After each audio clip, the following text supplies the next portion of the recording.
El rol de la iglesia en la sociedad. Nosotros como iglesia estamos en la sociedad. Pablo dice, no somos de este mundo, pero estamos en este mundo, ¿sí? Dando a entender que en realidad nuestra verdadera ciudadanía no es de esta tierra. Dice la Biblia que forasteros y peregrinos somos en esta tierra, que estamos de paso y un día vamos a ir a nuestra verdadera morada, es decir, a nuestra verdadera casa o ciudadanía, o ciudad en este caso, ¿sí? Entonces, como estamos de paso, ¿qué es lo que nos compete como personas que estamos de paso por este mundo? Porque tarde o temprano todos vamos a partir de esta tierra y vamos a morir. No creo que haya alguno que diga, aquí voy a vivir para siempre. ¿Ya? Sí hay eternidad, hay vida eterna, pero después de esta vida, es decir, en la vida venidera. Así que me gustaría un poquito hablar de las funciones que la iglesia tiene en la sociedad. Vamos a ir a Hechos capítulo 6, del 1 al 7, vamos a dar lectura. Ya vamos a ver algunos aspectos. Hechos capítulo 6, del 1 al 7. En aquellos días, como creciera el número de los discípulos, hubo murmuración de los griegos contra los hebreos, de que las viudas de aquellos eran desatendidas en la distribución diaria. Entonces los 12 convocaron a la multitud de los discípulos y dijeron, no es justo que nosotros dejemos la palabra de Dios para servir a las mesas. Hasta ahí nomás vamos a dar lectura. Está hablando acerca de la elección de los diáconos. Una de las funciones que la iglesia tiene en la sociedad es servir a las mesas. En este caso, en la antigüedad, la iglesia ayudaba constantemente a las viudas, a los huérfanos y a los extranjeros. Era una obligación de la iglesia el de sustentar en cuanto a la alimentación u otro tipo de cosas, sea ropa, comida o lo que necesitaban. Obviamente hay requisitos. En Timoteo capítulo 5 dice la viuda tiene que ser mayor de 60 años. Segundo aspecto dice que la viuda haya tenido que tener un gran testimonio, un buen testimonio en el camino cristiano. ¿Sí? Si queda viuda antes de los 60, dice en lo posible que se case para que no caiga en pecado, en tentación o en adulterio en este caso. ¿Ya? Entonces, uno de los requisitos que la Biblia da para la iglesia en la sociedad es la distribución de alimentos, ropa a las viudas, huérfanos y extranjeros. Ahora, ¿qué se entiende por sociedad? Saint-Simon fue el primero que utilizó fisiología social, tratando de hablar del grupo de personas o conjunto de personas en un determinado lugar, sea un clan, horda, ciudad, país, que tienen reglas y principios ideológicos, sociológicos, políticos para gobernar y administrarse. Entonces, este determinado grupo de personas tiene diferentes ideologías, principios en cuanto a economía, política, religión, etcétera. Es un conjunto de personas. Entonces, la iglesia tiene una obligación hacia la sociedad. Desde ya la iglesia también es una sociedad y es una cultura diferente que tiene su propia cosmovisión, sus propios principios ideológicos. ¿Ya? Por ejemplo, en Mateo capítulo 18, verso 20, Jesús dice, donde 2 o 3 están reunidos en mi nombre, ahí estoy yo en medio de ellos. Donde 2 se reúnen, ya, desde ya es una sociedad. 2 o 3 se están juntando para hacer algo. Ahora vamos a ir a Amós capítulo 3, verso 3. ¿Andarán 2 juntos si no estuvieran de acuerdo? El principio de una sociedad es que estén de acuerdo. Cuando la sociedad no está de acuerdo, aquella sociedad se rompe.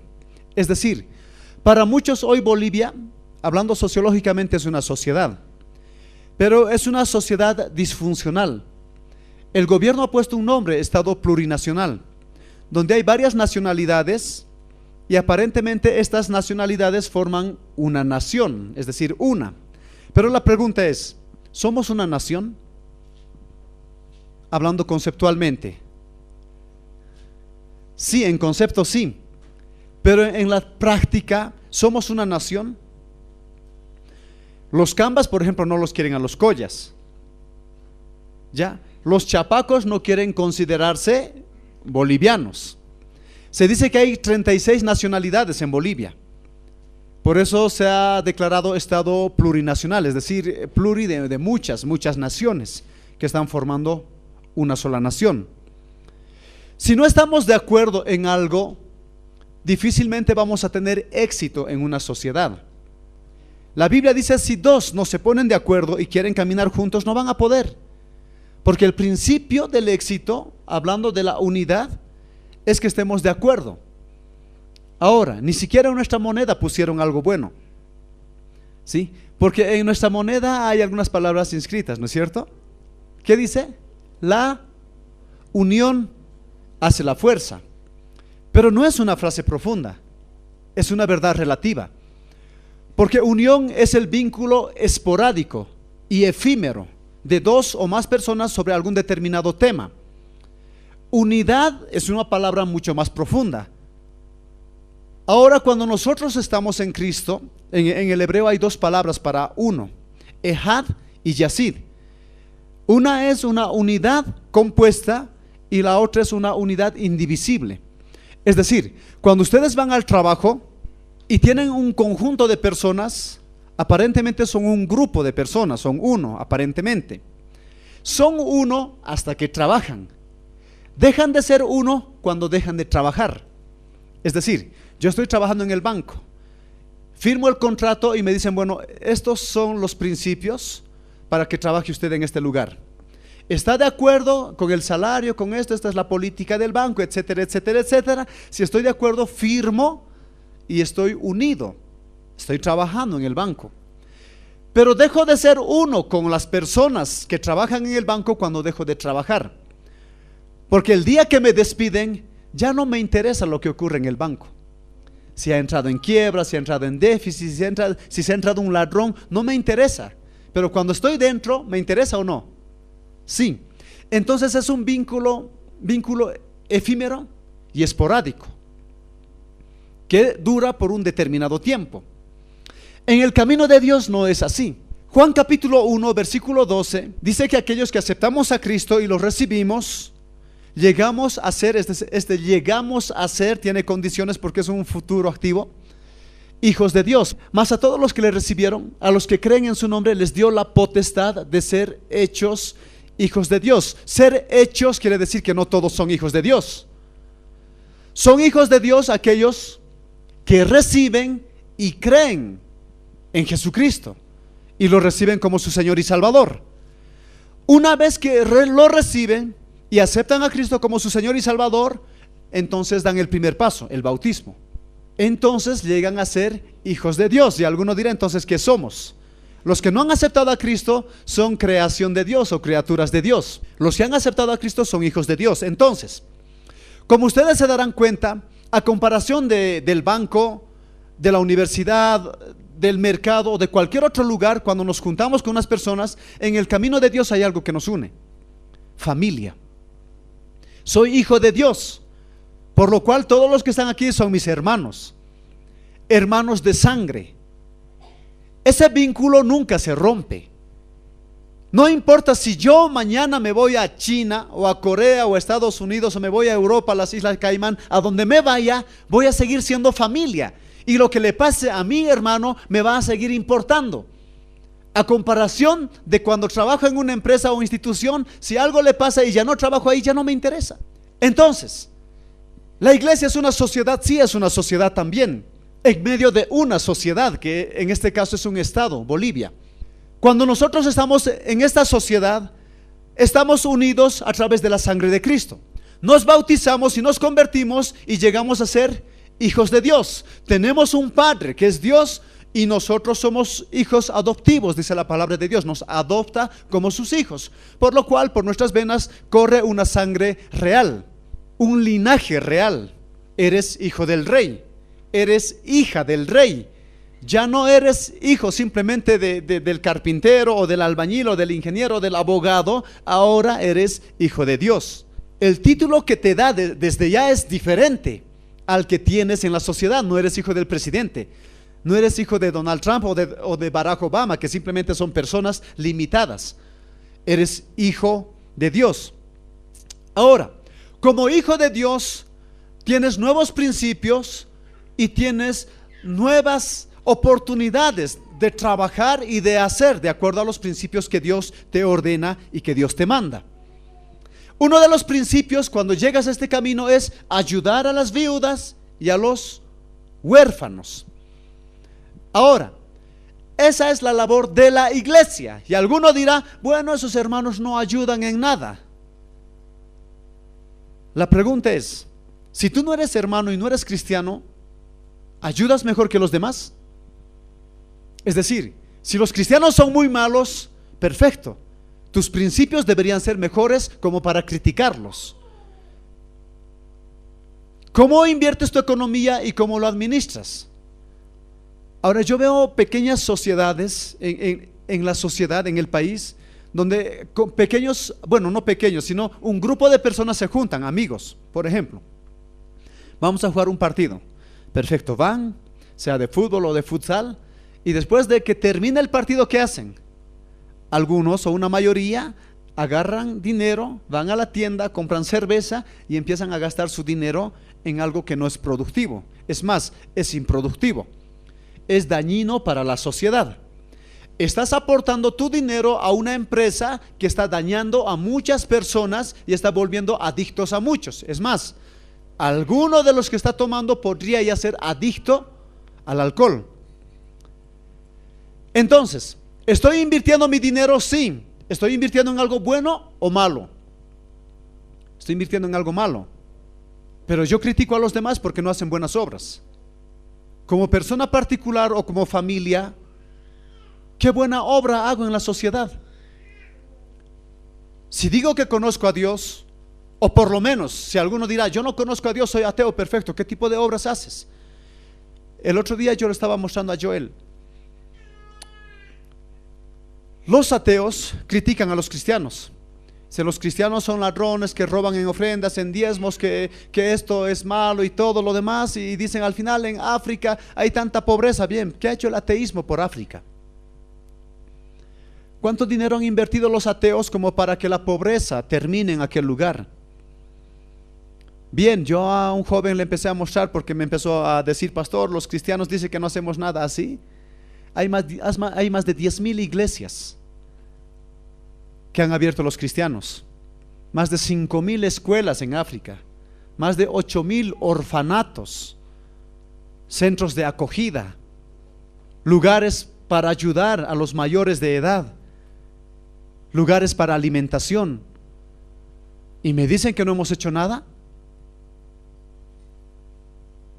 Entonces, nosotros como cristianos tenemos la obligación de ayudar a la sociedad y bendecir a las personas, viudas, huérfanos y extranjeros, o pongan la palabra pobres quizá. Es una de las funciones de la iglesia en la sociedad, colaborar económica y materialmente. ¿Cómo lo hacían en la antigüedad? Dice Hechos capítulo 2, tenían todas las cosas en común. Es decir, el cristianismo es diferente al socialismo, es diferente al comunismo y es diferente al capitalismo. El cristianismo tiene su propia doctrina en cuanto a la economía. El comunismo y el socialismo buscan una equidad social.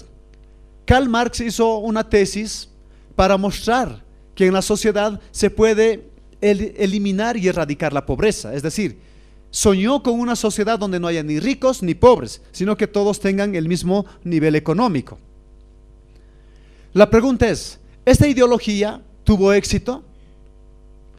Bueno, vamos a ver a un hombre hace 2000 años aproximadamente, Jesús, que cuando fue a visitar a una mujer, esta mujer agarró un aceite de alabastro y lo empezó a echar en la cabeza. Judas, el que lo traicionó, empezó a pensar por dentro y dijo, ese dinero o ese aceite se podía haber vendido y dado a los pobres ese dinero. Y era más o menos el salario de un año lo que costaba el aceite. Y Jesús, conociendo el pensamiento de Judas, le dice, pobres siempre tendréis. Es decir, Jesús rompió la tesis de Karl Marx, porque han pasado aproximadamente 2000 años desde que Jesús dijo aquella declaración o hizo aquella declaración. Y pobres siempre ha habido.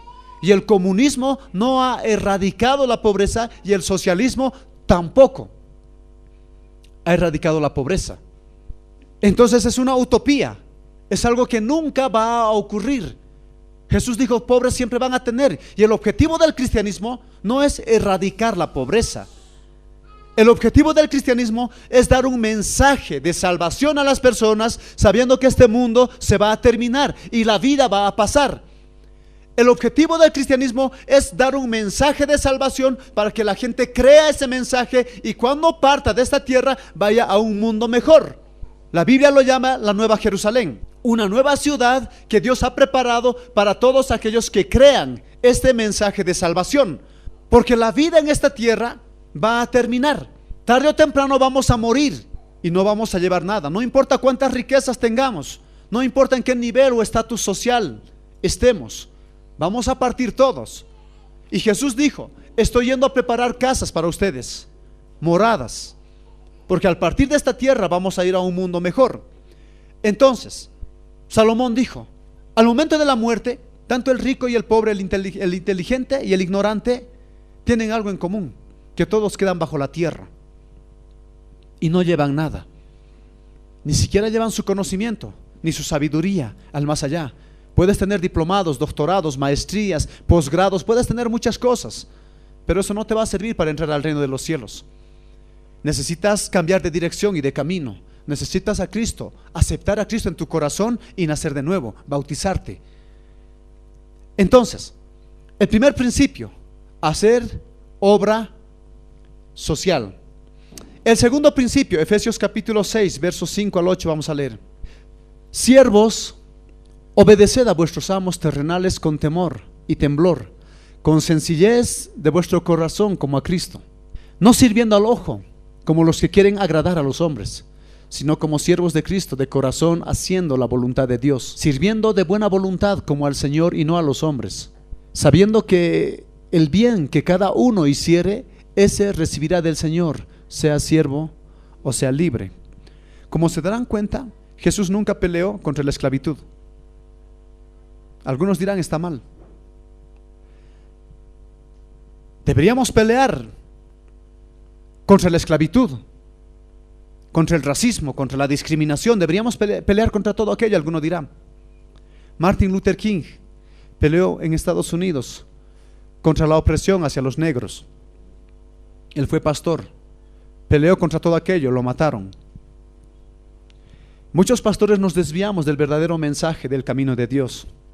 Algunos haciendo riquezas y robando dinero a la gente, haciéndoles hacer pactos, sacando dinero a la gente y diciendo, hagan un pacto que Dios te va a bendecir. Me dijeron en Oruro, pastor, hay una iglesia que en poco tiempo se ha construido un edificio de 10 pisos. ¿Sabe cuál es su teología? El pastor utiliza a la gente del campo y les dice, ¿estás enfermo? Te lo voy a orar, pero antes trae dinero. Tienes que poner plata primero, mejor si es billete. Y pones tu plata y te lo oro. La Biblia dice, lo que has recibido de gracia tienes que dar de gracia, y gracia significa regalo que no mereces, regalo inmerecido. Si Dios te ha dado algún don para sanar a las personas, no puedes hacer negocio con eso, no puedes cobrar. Tienes que dar gratuitamente, así como Jesús ayudó a la gente gratuitamente. Es decir, muchos pastores se desvían en el camino en muchos aspectos, y Martin Luther King también se desvió, porque intentando luchar para que no arruinen a los negros, al final lo mataron. ¿Hasta hoy sigue habiendo discriminación? Sí, y todavía va a haber. El problema de los cristianos y de los pastores es que peleamos contra los problemas de forma y no de fondo. Cuando hace uno un estudio de investigación, hay dos tipos de problemas, de los muchos que hay, pero los problemas de forma y los problemas de fondo. Cuando en tu tesis hay un problema de fondo, no importa cómo hagas, siempre va a estar mal. Tienes que ir a la raíz del problema. El problema de forma se puede arreglar de alguna manera, porque es de forma, se le cambia y ya está. ¿Cuál es el problema de fondo del cristianismo? Que piensan que peleando contra la discriminación se va a acabar la discriminación. Que piensan que peleando contra la pobreza se va a acabar la pobreza. ¿Saben cuál es el problema de fondo que la Biblia muestra? La maldad del ser humano que está en el corazón del hombre. El cristianismo tiene que pelear contra esa maldad que tiene el ser humano en el corazón. Porque ¿de qué sirve que sea libre, pero sea esclavo del pecado? ¿Han visto a los grandes hombres? Hace no mucho, el amigo de Donald Trump, un multimillonario, se ahorcó en Estados Unidos. Se quitó la vida en la cárcel. Es decir, era libre, aparentemente, entre comillas, y tenía mucha plata, lo que muchos quieren, pensando que eso nos hace felices. ¿Por qué se suicidó? ¿Por qué se quitó la vida? Porque sencillamente era esclavo de sus pensamientos, era esclavo del pecado. Y mientras seas esclavo del pecado, no importa seas pobre o rico o libre o esclavo, no vas a ser feliz. Es imposible que seas feliz. Para ser feliz tienes que sacar la maldad que tienes en el corazón, los malos pensamientos, las malas ideas, las cosas que te arruinan y te corrompen por dentro. Eso es lo que tienes que eliminar, y la única forma es teniendo a Cristo en el corazón, es naciendo de nuevo, es dándole la oportunidad a Jesús para que seas una nueva persona.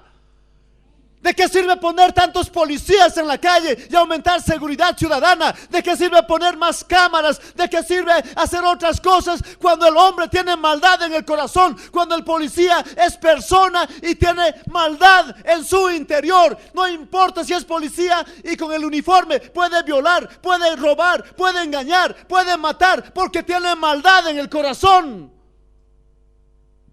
El que haya más policías no quiere decir que vamos a vivir mejor. El objetivo de Jesús fue erradicar la maldad del corazón del ser humano. Eso se llama pecado. Y solo Cristo puede liberarte. Solo Cristo puede sacarte del pecado. Solo Cristo puede hacerte una nueva persona. Ninguna otra persona, ningún otro ser va a lograr aquello. Solo Cristo. Solo Jesús. Y cuando tengas a Cristo en tu corazón, no importa seas libre o esclavo, vas a ser feliz, vas a disfrutar aquella esclavitud. Yo he visto gente en las calles que dicen ser libres, pero andan como esclavos. Esclavos de la deuda, esclavos del alcohol, esclavos de la droga, esclavos de los malos pensamientos, que andan en divorcios, que andan en demandas. ¿Eso es libertad? ¿Eso es ser feliz? ¿Eso es tener la mente tranquila? Como también he visto gente que tiene un pan, pero que es feliz y disfruta de una cama en el piso, con cueros, pero le da una sonrisa a la vida. Si la felicidad no está en cuánto tienes, ni en qué nivel social estás, la felicidad depende que aceptes a Cristo como tu Señor y Salvador.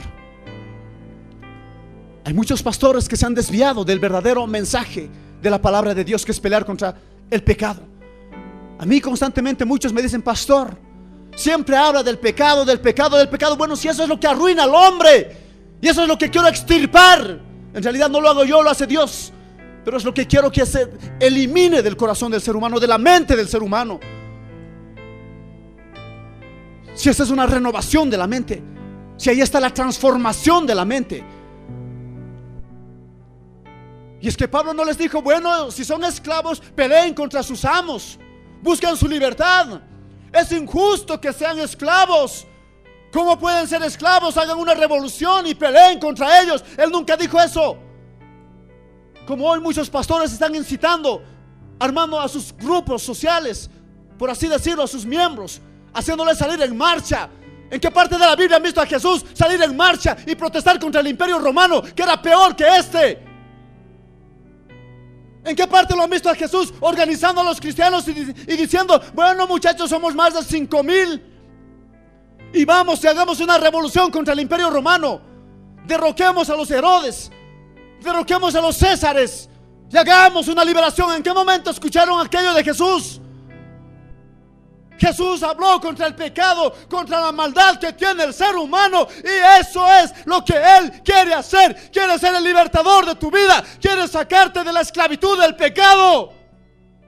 Y ese es el mensaje que el cristiano tiene que dar a la humanidad, para que el hombre deje el pecado, para que el hombre deje la maldad, para que el hombre se aleje de las cosas negativas que le arruinan por dentro, que le corrompen por dentro. Esa enfermedad, esa pus que tiene en el corazón, esos pensamientos que tienen de dañar a las personas, de ser infiel, de violar, de robar, de engañar, de lastimar a los demás. Eso es lo que Él quiere hacer en tu vida. Y ese es el mensaje que nosotros tenemos que dar como cristianos a la humanidad y a los demás. Ahora yo les pregunto, ¿de qué sirve tener un presidente cristiano cuando mañana los homosexuales no quieran acatar las leyes? ¿Qué les va a hacer a los homosexuales? ¿Los va a meter a la cárcel? ¿A la silla eléctrica? ¿Y dónde está el amor al prójimo? ¿Y dónde está el amor al enemigo? ¿Dónde está la misericordia al pecador? Si poniendo leyes no vas a hacer que su corazón cambie, vas a hacer que su corazón cambie cuando ores por esa vida y le prediques y acepte a Cristo y decida cambiar de mentalidad. Es ahí cuando la sociedad cambia. La antigua ley, la ley de Moisés, fracasó porque era una ley, dice, escrita en piedra, así como hoy tenemos una constitución. ¿Y cuántos murieron por no poder cumplir esa ley? Hoy hay una nueva ley escrita en el corazón. Cuando alguien te convence y aceptas de todo corazón, ahí en tu interior, lo haces voluntariamente y dejas la maldad, dejas el pecado, dejas las cosas malas sin que nadie te obligue, porque has entendido el mensaje de Cristo. Entonces la sociedad cambia, entonces las vidas cambian, entonces las personas cambian.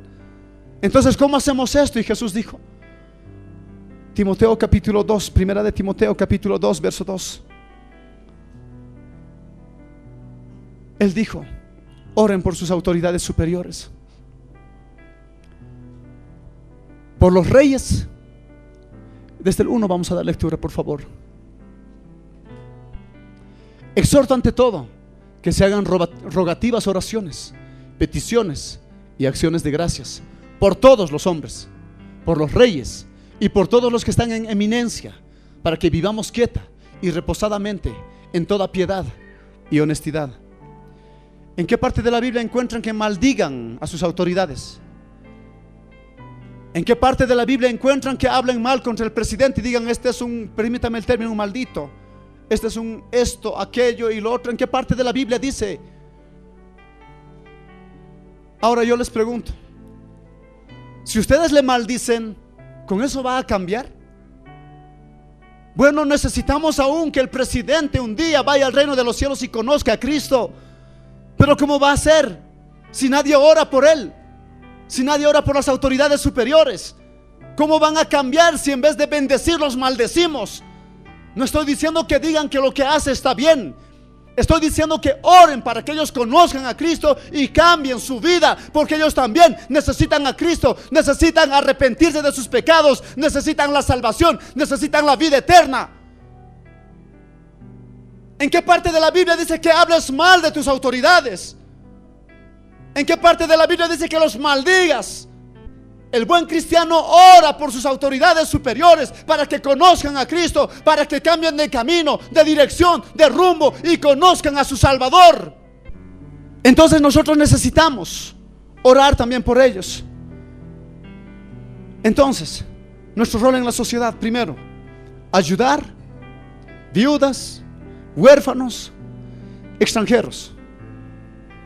Segundo, dice, sea que seamos esclavos, hay que trabajar por nuestros amos.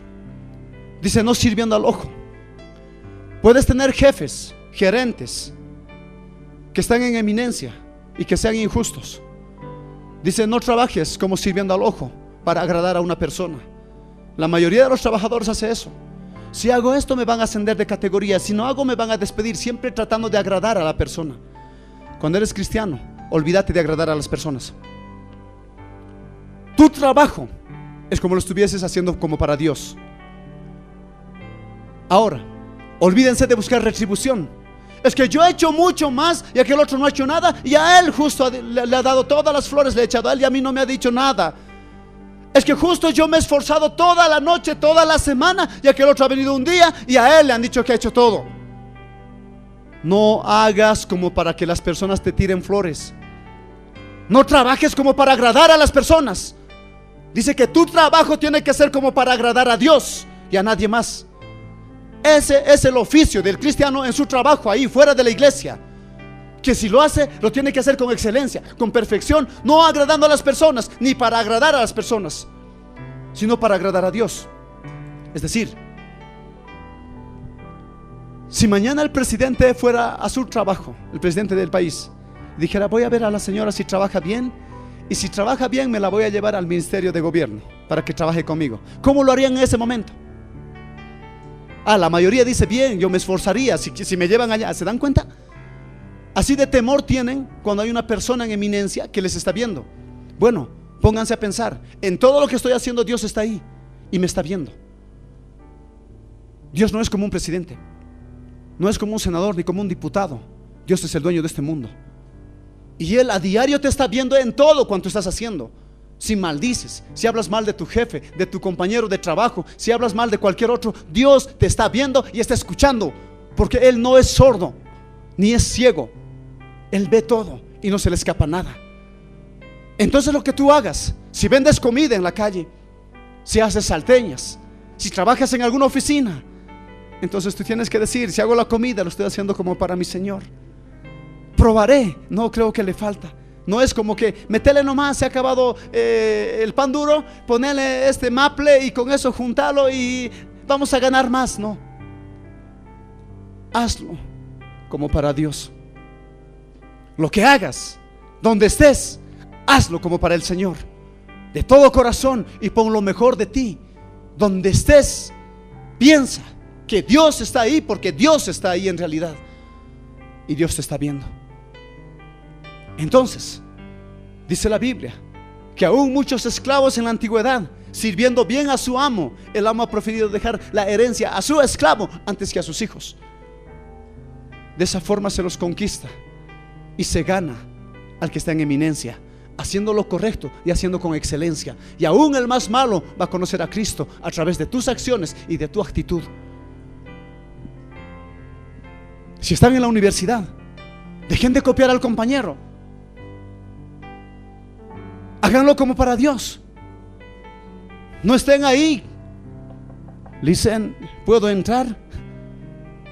¿Por qué la pregunta? Es que he llegado tarde. ¿Y por qué llegas tarde? El Hijo de Dios no puede estar llegando tarde a ningún lugar. La Biblia dice que tú sí seas sí, que tú no seas no.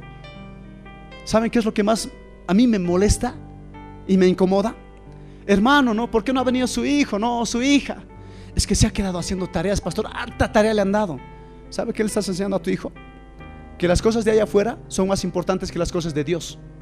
Porque este lugar también es como una escuela donde vienes a aprender la palabra de Dios. Y a tu hijo le estás enseñando que las cosas de afuera son más importantes que las cosas de Dios. ¿Y saben qué va a pasar cuando sean mayores? Va a pasar lo mismo con sus hijos. Cuando tengan muchas obligaciones, no es que tenía muchas obligaciones, como que las cosas de Dios son después y estas otras son primero. Primero tiene que ser responsable en otras cosas y después con las cosas de Dios. Eso le están enseñando a sus hijos. Es que es mucha tarea. Yo 1000 veces les digo a los demás: prefiero que mi hijo se aplace en el colegio 1000 veces, pero que sea un buen cristiano. Pero porque al partir de esta tierra no va a llegar al cielo como profesional, va a llegar como hijo de Dios, en cuanto ha cumplido los principios de Dios. Ahora, no estoy diciendo que sus hijos se aplacen y no pase nada, que administren su tiempo correctamente, que hagan en otros horarios, en otros momentos, más temprano, más tarde, no sé. Sí, muchos a mí me dijeron: ahora que el pastor ha nacido su hija, no va a dormir nada, y lo quiero ver al pastor. Bueno, yo duermo entre 3 y 4 horas por día. Me han dicho que le dé la leche entre 3 y 4 horas de distancia. ¿En qué me afecta? No me afecta en nada, estoy acostumbrado a dormir poco. Recuerdo que los jóvenes van a hacer esto: es que pastor, no tengo tiempo. ¿A qué hora duermes? A las 10. ¿A qué hora te levantas? A las 8. Estás durmiendo mucho. Trabajaste a las 12. Y uno sí hizo a los vivos: pastor, yo a las 12 duermo. ¿A qué hora te levantas? A las 6. Bueno, levántate a las 4 de la mañana. Tiempo siempre hay. No me digan que no hay tiempo. Que el flojo no recibe la bendición de Dios. Aquel que saca tiempo para las cosas de Dios y para sus obligaciones, Dios siempre va a bendecir y retribuir todo cuanto hagan. El camino de Dios no es para poner excusas, no es para ser un mediocre, porque la Biblia dice que al tibio Dios lo vomita. O eres frío o caliente, pero dice tibio no seas nunca. Si vas a ser un cristiano, sé un buen cristiano. Si eres hijo de Dios, sé un buen hijo de Dios, que ni siquiera ustedes quieren a los mediocres. Cuando un hijo de ustedes no se esfuerza, ¿qué? ¿Se alegran? ¿O ven la forma de cómo corregir para que se esfuerce más en la universidad, en el colegio, donde esté, y lo haga mejor? Bien, Dios quiere lo mismo con todos. Entonces, nuestros roles, nuestra función en la sociedad: ayudar viudas, huérfanos, extranjeros. Segundo, en las oficinas y en la sociedad, trabajar como para Dios, no como para las personas, ni para que nos recompensen ellos. No como para el ojo, dice, sirviendo siempre al Rey de Reyes. Lo otro, orar por las autoridades superiores, bendecirlas constantemente, para que de alguna forma Dios inquiete sus corazones y cambien. El otro día yo ya les comenté, ¿no? Fui a orar a la Cámara de Diputados por el presidente, me invitaron, ¿no? Y alguna hermana ya dijo: ay, mi pastor se ha vuelto masista. Yo voy a orar por mis autoridades para que conozcan a Cristo. Yo voy a orar por las autoridades para que se arrepientan de sus pecados. Yo voy a orar por las autoridades que están en eminencia para que un día doblen sus rodillas y conozcan a nuestro Salvador. Es mi obligación y es mi función en la sociedad el de orar por las personas. Lo otro, Efesios capítulo 6, verso 9.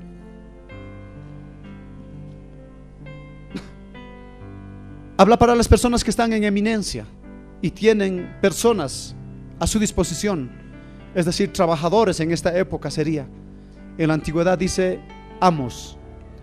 Y vosotros, amos, haced con ellos lo mismo, dejando las amenazas, sabiendo que el Señor de ellos y vuestro está en los cielos, y que para Él no hay acepción de personas. No sé si entienden la frase. Estás en un lugar alto, tienes personas trabajando a tu disposición, no les amenaces. Ay, si sigues haciendo así te voy a despedir.